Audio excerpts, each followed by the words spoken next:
Thank you, Professor McIntyre. And I'm getting nervous because I have to speak in such a big and not so big, but anyway, distinguished audience, including so-called 7 sages in Canberra or in Australia. And usually I'm proud to be a rainmaker in Canberra or in Australia. Whenever I move or I have an important event, it rains, but today my magic didn't work. But anyway, it is my great pleasure for me to have an opportunity to exchange views with you on our bilateral relations. This is especially true today, as has been introduced. I will be departing Canberra just next week. Actually, next Monday. Monday the 12th? Or Tuesday, yes. Tuesday morning at 3 o'clock in the morning by car. And after I've spent here about 2 years and 8 months as ambassador to Australia, I can say that I have been very lucky to have served in this lucky country. Today I'd like to give you an overview of the current bilateral relationship between Japan and Australia, describe some challenges we are facing today, for which I deliberately call the strategic partnership at the crossroads. And finally, I will present my suggestions as to how we should maintain and strengthen our good partnership for the future. First, let me touch upon our strategic partnership. In my view, it seems that the term strategic relationship or strategic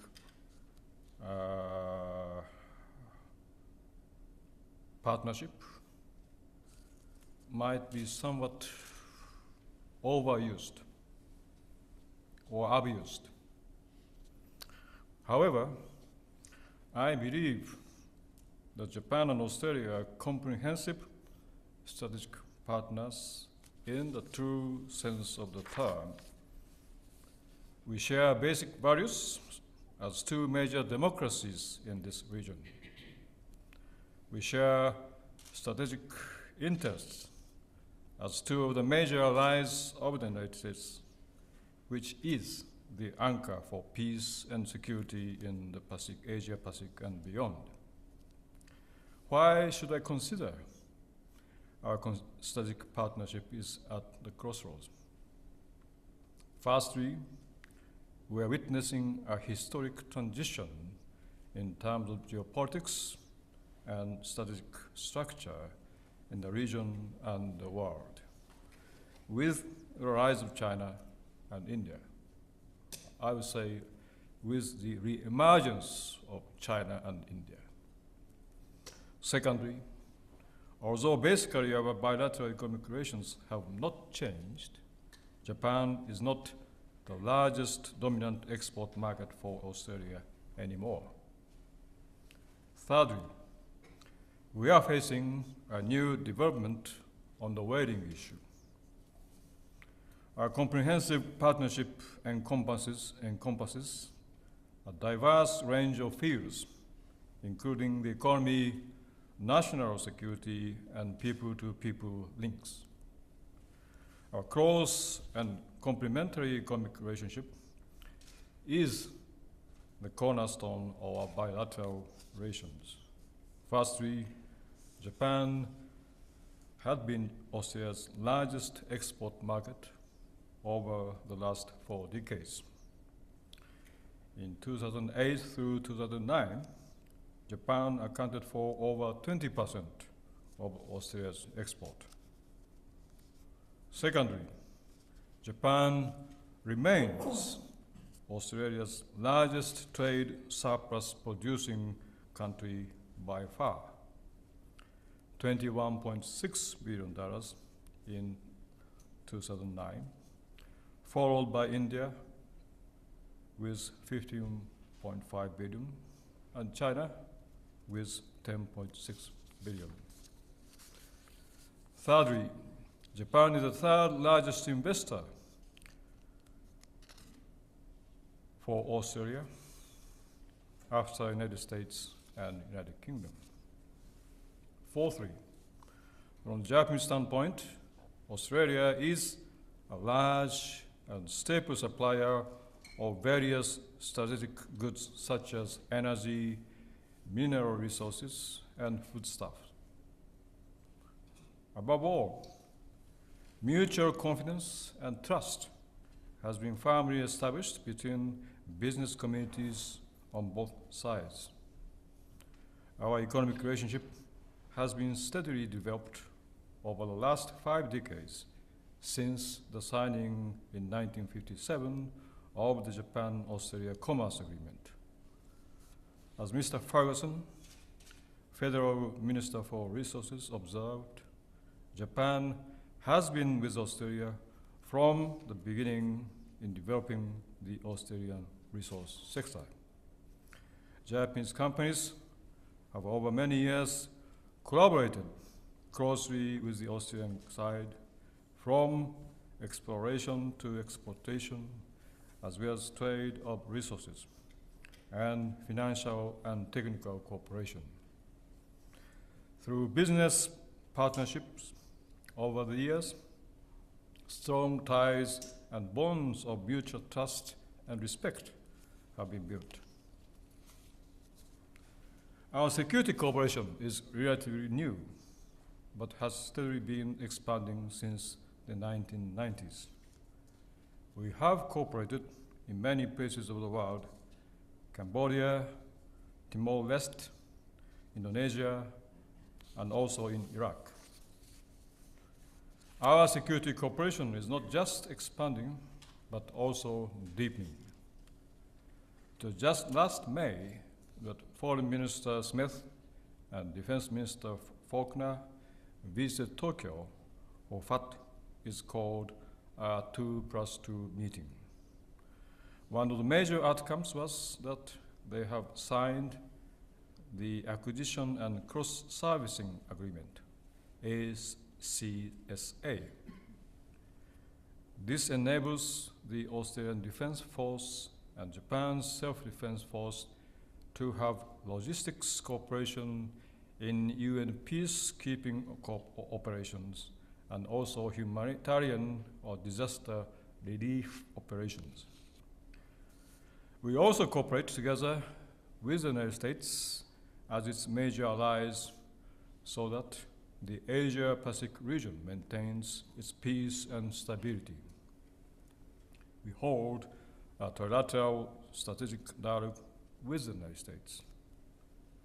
It is true that the Asia-Pacific region is economically flourishing, but it still has unresolved issues in security aspects.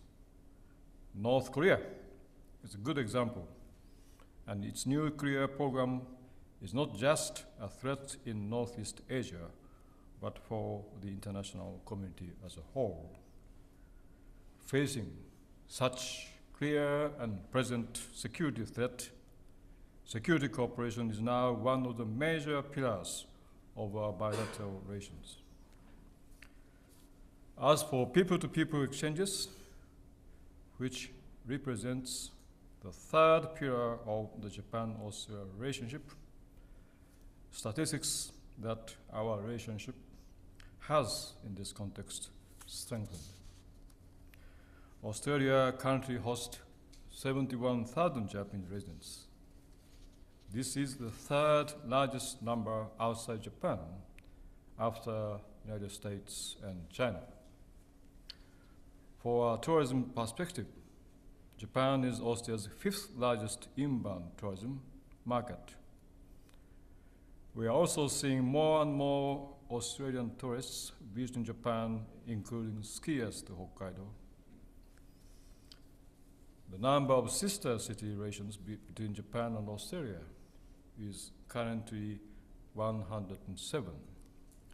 This is the highest number of sister city relations that Australia has with any country. It is indeed through roots-level exchanges, especially among younger generations, that the future of our relations can be further strengthened. Ladies and gentlemen, having described our relationship in the bilateral context is not the end of my overview or broad nature of cooperation.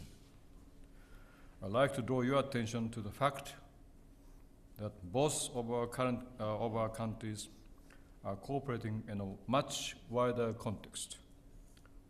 First, regional cooperation in the Asia-Pacific is a good example of our distinctive nature of cooperation.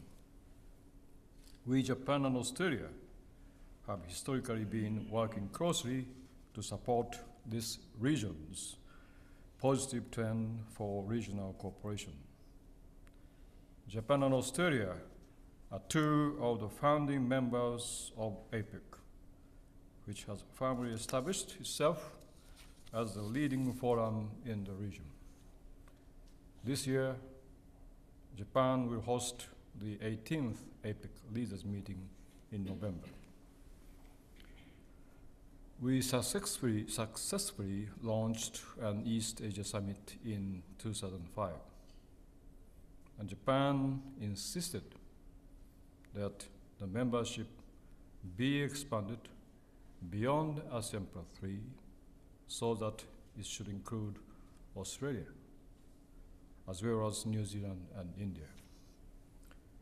It is known that some countries had either opposed or had reservations about this. As you are all aware, Japan experienced a change of head of government last month. Now we have a new cabinet led by Prime Minister Naoto Kan. Prime Minister Kan stressed in his Diet speech that he will commit himself to the East Asia Community Initiative, which was originally proposed by his predecessor, Prime Minister Yukio Hatoyama. We understand that this initiative is a long-term vision. We think it is important for us to steadily advance our regional cooperation in fields such as trade, investment, financial cooperation, environment, education, and so on. Given the diversity of the region, it is important for us to let various initiatives and ideas coexist for the time being and advance concrete cooperation. In terms of the membership of the future community, we do not have any definite ideas at the moment as to which countries should be in and which countries should not be in. Now, let me broaden the context of our cooperation further, namely the global agendas. Japan and Australia cooperate on global agendas such as nuclear disarmament and non-proliferation and climate change. We cooperate in international forums such as the United Nations and more recently in the G20.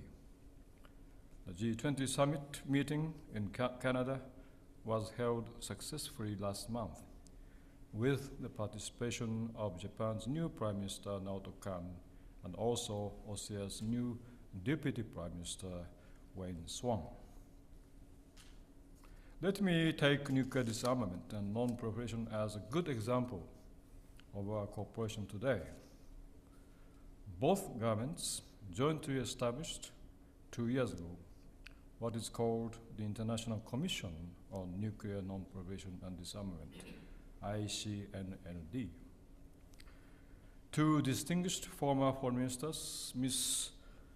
Yoriko Kawaguchi and Professor Garth Evans, also the Chancellor of the ANU, co-chaired the commission, and it produced ambitious but practical recommendations in December last year.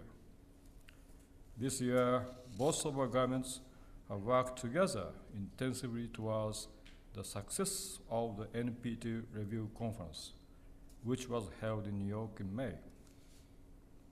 Our Foreign Minister Katsuya Okada visited Australia in February and agreed with his counterpart, Mr. Stephen Smith, on the joint statement towards a world without nuclear weapons. We then jointly submitted the package of practical measures to the review conference, and many elements of that package were reflected in the final document. Of course, the review conference is not the end of the whole story, and we will continue to work closely so that the momentum we have generated continues and further strengthened towards creating a world free from nuclear weapons. Ladies and gentlemen, as I have outlined, we have so many venues for cooperation, in addition to the traditional economic relationship in trade and investment. We have had an excellent partnership since the 1950s, and I'm sure we will maintain it for decades ahead. The distinctive nature of our relationship is that it benefits not only ourselves, but also contributes to the region we live in, and even to the whole international community by making cooperation a broader agenda. I have already explained earlier on why I view our strategic partnership at the crossroads. I'd like to point out some specific challenges we are facing today. First, the amicable view by which many Australians see the relationship with Japan is, to be frank, waning over the recent years, after we established our solid partnership in 1980s and 1990s. It is understandable that many people began to shift their focus from Japan to other emerging countries such as China, as we see in the region the rapid growth and physical volume of presence in economic terms. It is interesting to note that the recent Lowy Institute poll 2010 shows that 55% of Australians said China is the world's leading economic power, whereas 32% said the United States, followed by 88% the countries of the European Union, and only 3% Japan. I must remind you that Japan, which is still the second largest economy, is unduly being underestimated because rising powers have caught the attention of many Australians. I'm not commenting here on the importance of China to Australia. Japan and China have a history over 2,000 years of interaction and interchanges. At one stage, I was stationed in China for 3 years. We engaged in 5 major wars from the 7th century through 20th century. We have had significant cultural exchanges, although Japanese and Chinese civilizations are separate and independent ones, as Professor Huntington describes in his book, The Clash of Civilizations and the Remaking of World Order. As Bill Emmott wrote, Japan and China, as well as India, throughout history have been rivals in Asia. From Japan's perspective, the relationship between Japan and China is vitally important to both of us, and the sheer fact that many Japanese companies are investing and operating in China on a large scale shows that the interdependence between Japan and China is now much larger than any bilateral relations between other Asian countries. One of the challenges we face today is that we tend to take our excellent bilateral relationship between Japan and Australia for granted, as we have been comfortable partners for a long time. As major allies of the United States in the region, respectively, both Japan and Australia should reconfirm that the one is geopolitically indispensable to the other. We should not take our relationship for granted. We have to nurture the relationship for future generations. This is the first challenge we are facing. Secondly, we have a small but thorny issue on which our positions are different: whaling. As you are aware, the Australian government lodged an application in the International Court of Justice on the 31st of May, despite having stated on many occasions that they would explore diplomatic solutions first. As then Prime Minister Rudd said, between friends, we can be frank and sometimes even be blunt. I must say, it is regrettable and not constructive that Australia had abandoned its diplomatic efforts and initiated international legal action against Japanese research whaling without having exhausted diplomatic negotiations, which did undermine rigorous efforts by all concerned parties to reach consensus at the International Whaling Commission.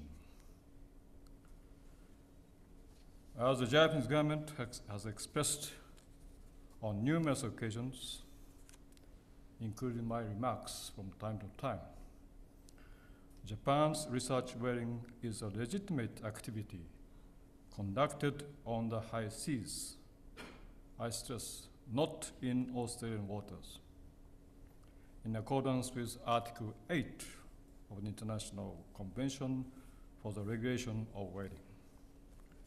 The government of Japan will respond appropriately to this international litigation.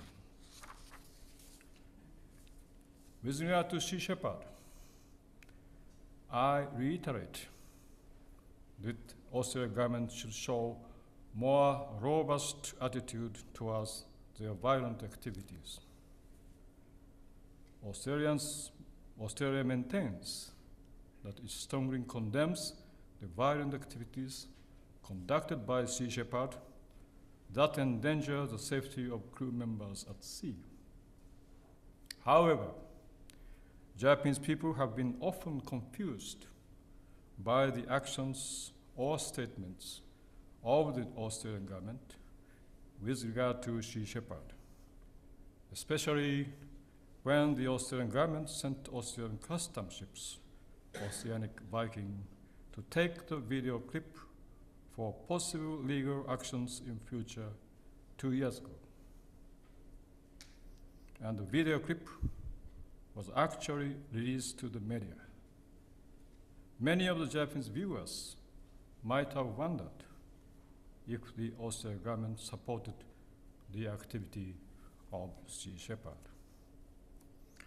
The Japanese government has requested, will continue to request, the Australian government as a country which provides its support for Sea Shepherd, and as a contracting party to relevant international agreements on safe navigation on the sea, take appropriate measures against Sea Shepherd to punish and deter their violent activities. Ladies and gentlemen, having described some challenges of our relationship, I have to stress that I am very positive about our relationship in future. I believe the relationship is too important to wane so easily. In this context, I'd like to present a few suggestions for our relationship before I leave Canberra next week. First and foremost, we have to strengthen people-to-people links at all levels. It is important, however, to focus on targeted areas when you try to expand links. Between business on both sides, the Australian-Japan Business Cooperation Committee, AJBCC, has been holding annual conference since 1963, attended by several hundred business leaders. This forum is the cornerstone of business exchanges, and under the distinguished leadership of Mr. Mimura and Sir Rod Eddington, it has expanded its membership to include more business leaders from the financial and other service sectors on top of the traditional mining sector. I trust AJBCC will further expand and strengthen business cooperation. Among others, they are in the process of dispatching to India a joint infrastructure mission. As Professor Drysdale reported last year, we have great potential to utilize the huge international market generated by the activities of Japanese business and investors, especially via their production and supply in Asia, production and supply chains in Asia. I participated in the last two Australia-Japan conferences, the one held in Tokyo in November 2008 and the most recent one in Canberra in February this year. I highly value that a number of distinguished experts discussed there at Australia-Japan conference, discussed there the way to improve our relationship. But I hope that the AJC, Australia-Japan conference, will have more active participation from political leaders on both sides. One of the recommendations we had from the last AJC was that the Australian government creates what is similar to our JET, Japan Exchange of Teaching Program, where Japanese teachers are invited to teach Japanese language in Australia, colleges and schools. I strongly believe that this should be realized, as our JET program has created not just deep understanding of English-speaking countries at the grassroots level in Japan, but Australian and other English-speaking teachers bring back good understanding of Japan and Japanese people, or even enduring friendship back home. I think it is important to have wider links at the academic and international level in various fields as well. Taking this opportunity, I'd like to pay tribute to Professor McIntyre, Professor Drysdale, Professor Corbett, and Professor Anderson for their outstanding contribution for many years in promoting research on Japan. In this connection, I hope that ANU and Australian government will allocate more financial and human resources to the Japan Center to further promote its research. People-to-people links should be expanded at political levels as well. We have excellent exchange programs for parliamentarians and Diet members, and we should do more in expanding the program. Secondly, our economic frontier can be expanded by concluding the negotiation of the Japan-Austria Economic Partnership Agreement, otherwise known as the Free Trade Agreement in Australia.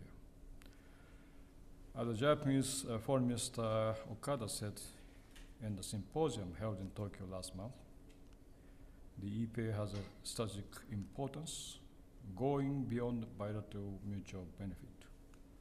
Once completed, it will develop further regional economic integration in Asia and the Pacific, and thus ensure peace and prosperity in the region. I know there are some sensitive areas on both sides, but we should continue our negotiations intensively with the involvement of ministers, bearing in mind the strategic importance of this agreement. Thirdly and finally, we can strengthen our strategic partnership by accumulating our cooperation records and strategic talks at various levels. I found in the Lowy Institute poll that many Australians provide a rather harsh evaluation on the Rudd government's handling of its relations with Japan. 20% said their relations with Japan were a little worse since 2007, compared to 16% who said they are a lot or a little better. 59% said they are about the same. However, to do some justice to the former Prime Minister, I have witnessed during my tenure many achievements in the context of strategic cooperation, as I have described here. Cooperation on the nuclear non-proliferation issue, stimulating discussion on future regional architecture, cooperation in G20 as fellow members, to name a few. We have just seen a dramatic change of head of government here in Canberra, and the Australian mission is led by new Prime Minister Julia Gillard. I hope and trust that her administration will continue to appreciate and promote further our strategic partnership. I strongly encourage you, however, to remind each government and citizen to keep their attention towards the fundamentals of our relations. Otherwise, our strategic importance to each other can be underestimated and undermined by something which does not belong to the fundamentals of our relationship. Ladies and gentlemen, in concluding, I emphasize once again, our bilateral relations are so important. Thank you.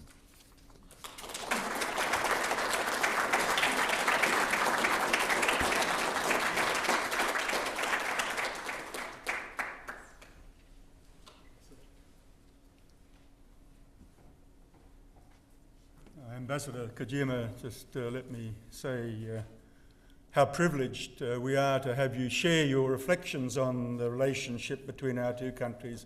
I think what you did was review all the important assets we have in our relationship, and they're numerous and very important from the viewpoint of both our polities and our economies. The huge economic relationship we have, the strategic resource and raw materials relationship we have, which is deeply important not only to our two countries but also to the economic and political security of the whole region. And that's often underestimated, and I think in your quiet way you made that point very powerfully, tellingly. Not only that, of course, the growing and deepening political and security relationships we are developing, and the way in which they're being carried forward not only in regional and bilateral terms, but now in thinking creatively about the global security system, particularly to do with the proliferation of nuclear weapons. These things are terribly important, but fundamental, of course, as you observed to all of that, is how we get along together as people and what sorts of exchanges we have as peoples. And you've observed in your reflections on the relationship, how important those connections are between our two communities now. This is a vast change in the relationship over a lifetime, and what it's injected into the relationship, importantly, is a degree of comfort that I could only dream about when I was a small boy, as we look at the relationship today. You also mentioned some difficult issues in the relationship. I don't want to mention them, but something to do with big fish in the ocean. Those are contentious issues in the relationship for important sections of our community. But I think when I think about the whaling issue in particular, what I conclude is that how such issues actually can be managed around this huge and important and deep relationship between our two countries with a degree of maturity and balance that doesn't disturb the relationship in any way at all in its fundamental, in terms of its fundamental interests. And, you know, there was a day when issues like that would have led to perceptions of each party which were stereotyping, which were stereotypical. That's not a part of our relationship today. People don't look at Japan as a particular kind of country because we have an issue with Japan over whaling. Some people might at the extremes, but the community doesn't. In Japan, the same. You don't look at Australia as a particular kind of country that's difficult to deal with by and large because we have a difference with you, or important parts of our community have a difference with you over whaling. So these things will happen from time to time in all healthy, vibrant and pluralistic societies. But the incredible and important thing about the relationship between Australia and Japan is that we can say with a lot of confidence, having been through a few of these things over a period of time, that they're not likely to disturb our relationship and our fundamental interests in it. I think these are very important observations. So these are all basically, I see, extremely positive messages as you leave Canberra to return to some unknown and important post in Japan or elsewhere in the world. But I'd be remiss if I didn't observe that also, you know, there are a few clear messages in what you had to say to us today, delivered with consummate diplomatic subtlety and nuance, but pretty clear messages. And I just want to echo those messages because I share the messages I think that you were trying to convey to us about the relationship and what we need to do with it. And it seems that the basic level, the messages revolve around the point is we have all these huge assets in the relationship. We have so much upon which to work, but are we doing enough with it? You know, can we do more? And I think at every point, in some measure, you challenged us to do more with the assets we have, to do more with the relationship we have.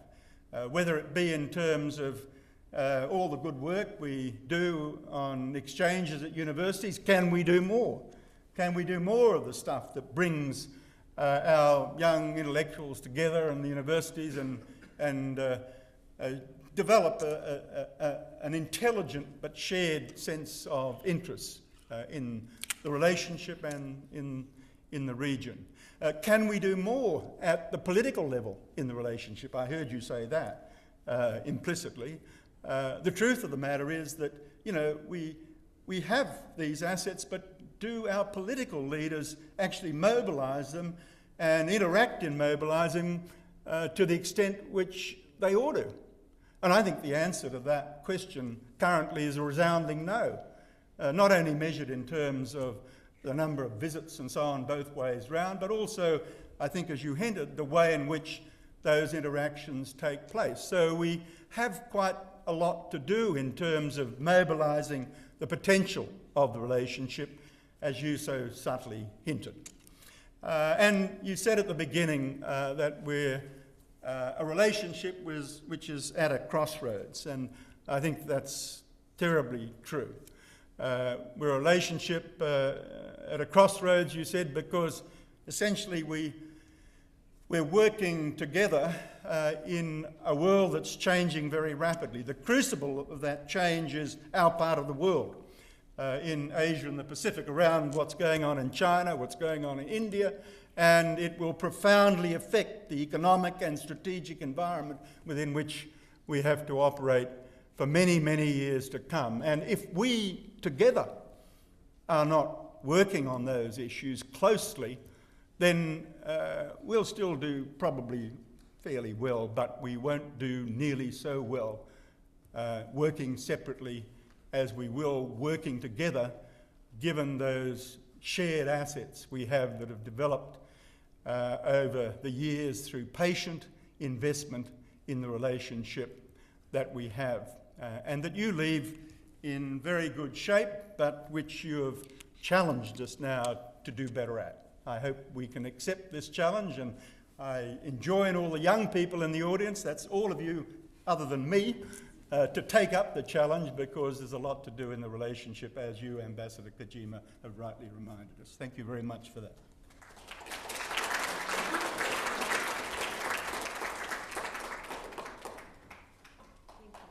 What impact do you think an FTA successfully negotiated between Australia and Japan would have on the impact of the perception by Australia of where Japan, the importance of Japan to Australia vis-a-vis China?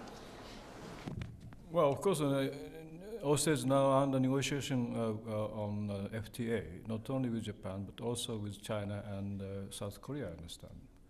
And as far as I know, that the negotiation with South Korea is going ahead, and China, the negotiation with China is a bit slow, and negotiation with Japan should be somewhere in between, but maybe closer to China. So that's the situation I understand. Anyway, with regard to the first part of the question, I already mentioned in my speech that rise, or I would say re-emergence of China is a very big factor on top of the re-emergent India in any way, for everybody, including Japan, Australia. So that this is a fact, and this is a very important dimension. But what I would like to draw your attention that it's quite natural for Australians, ordinary Australians, to focus on the new rising stars. But my message, don't forget the old partner, which has been so close, and still I think we want to be close for future. That's my first point. Second, with regard to the second part of your question, I think it does matter, because of course we started negotiation a few years ago on FTA. We call it EPA. We have done quite a lot, but still some sensitive core subjects have not discussed at the political level yet. So in due course, we need some the breakthrough with the political leadership on both sides to tackle this question. Otherwise, I don't think we can advance the negotiation further on these sensitive items, especially in some sectors. And once we conclude this agreement, it would help, and to draw some of the attention to Japan as well. But it's just only one part of our overall economic relationship as such. So that's my the assessment at this stage. Thank you.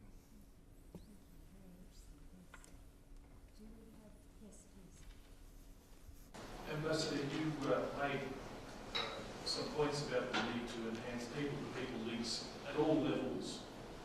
And I wonder if you care to comment a little bit further. Over the last couple of days, I've seen very interesting articles about changes in Japan. Companies such as Rakuten and Uniqlo saying that all of their employees have to speak English. Rakuten within 2 years. And so we see Japanese businesses saying it's not enough to compete just within Japan. They want to be international companies. They want to grow, change the culture, and and focusing on the people-to-people links.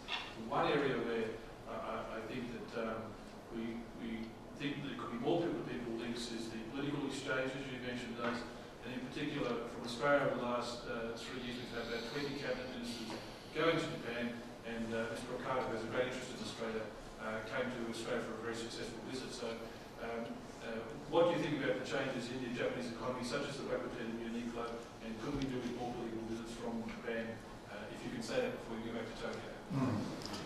And you're quite right. And we are, of course, from our point of view, we are facing the crossroads for business activity as well. And in such a global global economy, and so far, the Japanese company, of course, have established the extensive network of supply and production chain in South Asia. But still, at their headquarters, they are comfortable in directing the board's meeting in our native language, Japanese. But in some companies, Sony or others, started to say having board of directors meeting in the working language in English. And I think this we have to change from time to adapt. Unfortunately, for Japanese speakers or other, so to say, the language speakers, English has become global, or the common language for most of the people, especially in business sectors. So I think we have to, face this challenge, and I think we are changing a little bit. Otherwise, without that, we cannot survive. And on top of that, I would like to mention that since Japan has been excelled in terms of the higher or highest end technology, and now South Korea, China are coming up, and we try our best to keep this, so to say, higher and highest end technology in order to survive. Thank you.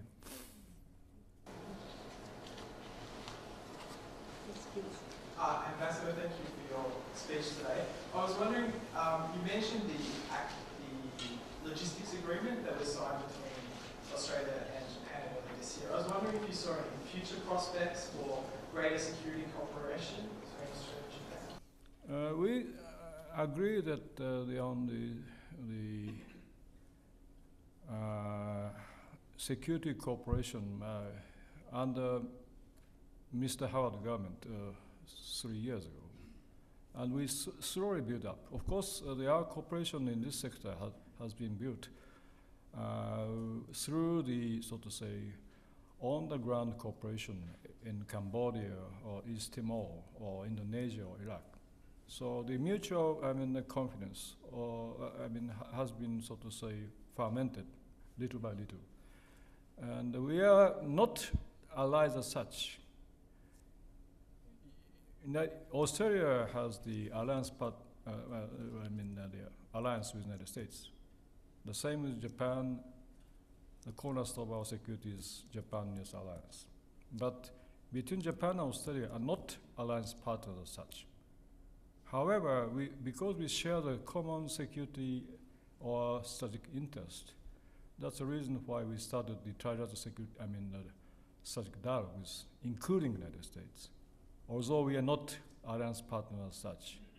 So it might take some time, but we are starting from the UN peacekeeping operations on so forth, or disaster relief operations on, little by little. But I wouldn't predict, I shouldn't prejudge the future potential of our security cooperation between Japan and Australia.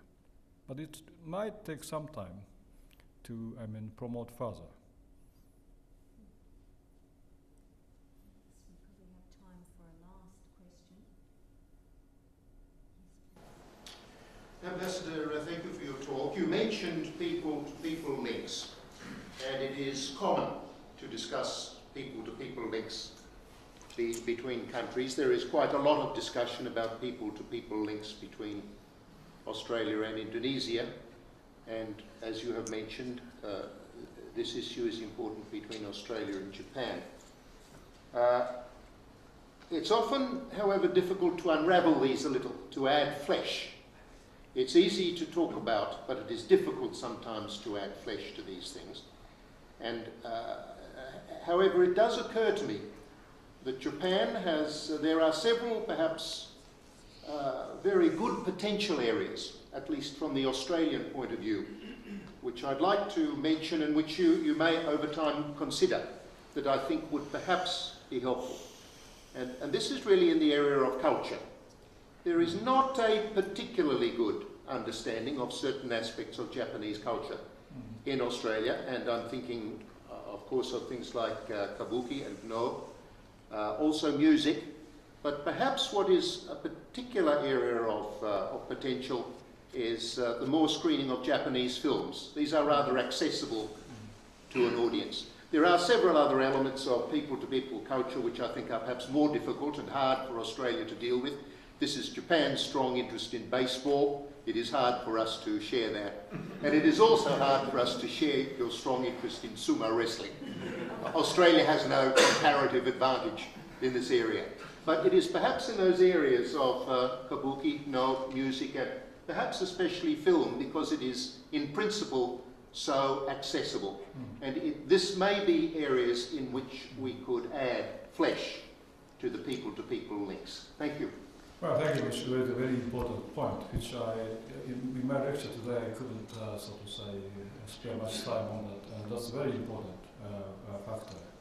And we are trying our best to have more culture exchanges, and but together with the AGS, Mr. Forces, the president here, and we are trying our best to promote more culture exchanges. But I like to stress that I noticed from the reaction from younger people or younger pupils, they are very much interested in the animation or so on. Not only the kabuki or other so-called classic cultures. We should introduce contemporary culture as well. And this is very important, especially for younger generation, which should be the future leader of two countries. But I take your point, and we try our best, together with the cooperation of Oceanside, together with the cooperation of the private sector people, and so on. Thank you.